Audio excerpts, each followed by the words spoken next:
فہم اخلاق نبی کا دو عمل سے تم ثبوت، فہم اخلاق نبی کا دو عمل سے یوں ثبوت، سب کو سینے سے سب کو سینے سے لگاؤ آمد سرکار ہے۔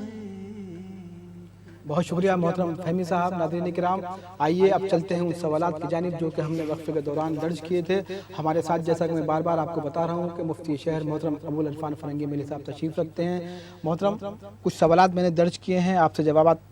کے متوقع ہیں۔ رضوان صاحب ہیں گجرات سے، وہ پوچھنا چاہتے ہیں کہ آپ کو جو بچپن میں تعلیمات دی گئی تھیں وہ کیا تھیں اور ان تعلیمات کا معاشرے پر کیا اثر پڑ رہا ہے؟ مختصر جواب چاہتے ہیں کیونکہ ظاہر ہے کہ معلوماتی پروگرام ہے، سوالات بہت ہیں، ٹائم ہمارے پاس کم ہے، تو مختصر جواب آپ سے چاہتے ہیں۔ لیکن نبی کریم صلی اللہ علیہ وسلم کا اخلاق اتنا وسیع ہے کہ قرآن نے کہا انک لعلی خلق عظیم، آپ سب سے عظیم اخلاق والے ہیں۔ اب میں آپ کو بچپنے کی باتیں کتنی دیر میں کیسے بتا سکتا ہوں، یہ تو میرے امکان سے باہر ہے، لیکن آپ کے عدل و انصاف کا تقاضا یہ ہے کہ جس وقت کہ دائی حلیمہ آپ کے پاس تشریف لائیں اور دودھ پلانے کے لیے جن کو کوئی بھی بچہ نہیں مل پایا تھا، اور آخر میں وہ یہ سمجھ کر کہ یہ یتیم بچہ ہے اسی کو میں لے لوں گی، تو جس وقت وہ آپ کے پاس پہنچی ہیں آپ نے اپنی آنکھیں کھول کر کے ان کی طرف مسکرا کے دیکھا اور ان کے دل میں ایسی محبت موزن ہو گئی کہ انہوں نے جھپٹ کر کے آپ کو اٹھا لیا، آپ کو اپنے سینے سے لے کر کے دودھ پلانا شروع کیا، تو آپ نے صرف داہنی طرف سے دودھ پیا، بائیں طرف سے دودھ نہیں پیا۔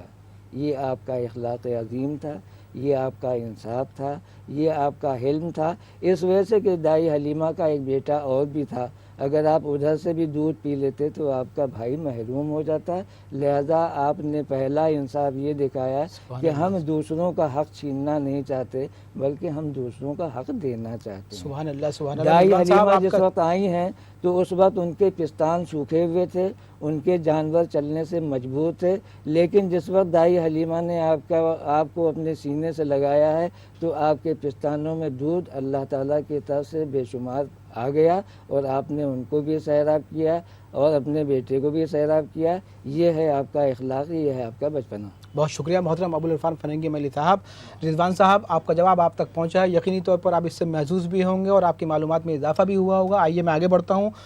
نظام الدین خان صاحب ہیں سنبھل سے، پوچھنا چاہتے ہیں کہ دشمنوں کے ساتھ جو سلوک تھا آپ کا،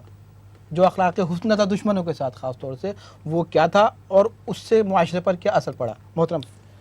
دشمنوں کے ساتھ آپ کا جو سلوک تھا، ایک بڑھیا تھی، وہ آپ پر ہمیشہ کوڑا پھینکتی تھی، آپ اس کا برداشت کرتے ہوئے چلے جاتے تھے۔ ایک دن آپ ادھر سے گزرے، آپ نے دیکھا کہ آج وہ کوڑا نہیں پھینکا گیا، آپ نے دریا پر رہا کہ یہ آج کوڑا کیوں نہیں پھینکا گیا، لوگوں نے بتایا کہ وہ یہودی عورت بیمار پڑی ہوئی ہے، آپ کو خوش ہونا چاہیے تھا، آپ کو اس کے لیے بد دعا کرنا چاہیے تھا کہ کم وقت یہ مر جاتی تو اچھا تھا، لیکن یہ اخلاق حسنہ تھا کہ آپ اس کے پاس تشریف لے گئے اور آپ نے اس سے پوچھا کہ بھائی تمہاری طبیعت کیسی ہے، اگر تم کو دوا علاج کی ضرورت ہو تو میں وہ کر سکتا ہوں، تم کو کوئی خدمت کرنا ہو تو میں وہ خدمت کرنے کے لیے حاضر ہوں۔ یہ رحمت للعالمین ہے، اور وہ عورت انتہائی آپ کی دشمن تھی، لیکن جب اس نے آپ کا اخلاق حسنہ دیکھا تو اپنی جہاں پر وہ شرمندہ ہو گئی اور مشربہ ایمان ہو گئی۔ اس طرح سے قدم قدم پر دشمنوں کے نے کتنی آپ کے ساتھ دشمنیاں کی، اور یہاں تک کہ طائف کے میدان میں حضرت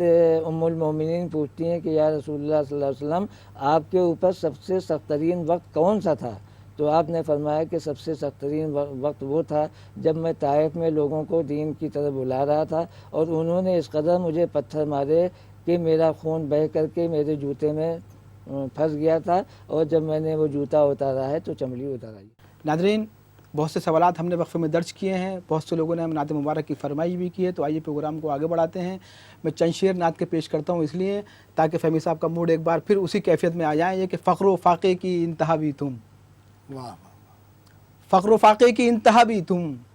اور معراج حل عطا بھی تم، سبحان اللہ، فخر و فاقے کی انتہا بھی تم اور معراج حل عطا بھی تم ہی تم حد فکر و دانش تک، کیا بات، تم ہی تم حد فکر و دانش تک، فکر و دانش سے ماورا بھی تم،